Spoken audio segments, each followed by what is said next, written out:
Район советы депутатлары карауына кертелгән берничә сорауны депутатлар бер тавыштан кабул итте.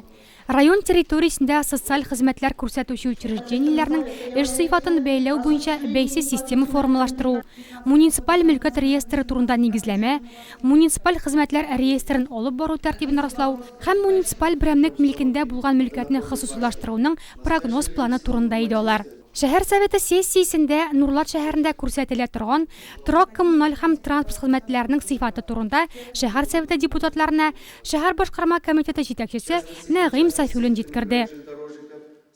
Поставщик коммунальных услуг должны оказывать качественные и своевременные жилищно-коммунальные услуги жильцам и собственным помещениям.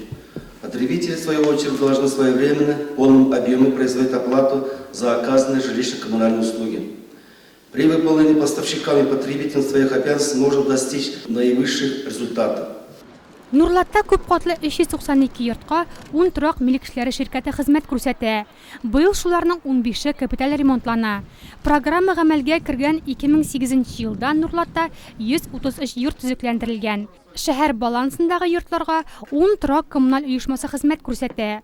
Газчылар, электрчыларга Нурлатлар тарафыннан аерым дәгъвалар булмаса, су белән тәэмин итү буенча шикаятьләр күп. Сессиядә әлеге проблемаларны хәл итү һәм тулайым халыкның яшәү сыйфатын яхшырту буенча фикер алышынды.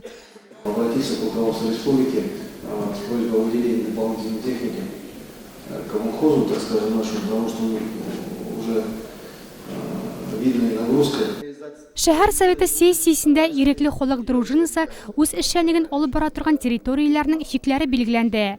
Бүгенге көндә Нурлатта 121 кешедән торган 16 ирекле халык дружинасы гамәлдә. Алар нигездә шәһәр учреждениеләре һәм предприятиеләрендә эшләүче хезмәткәрләр.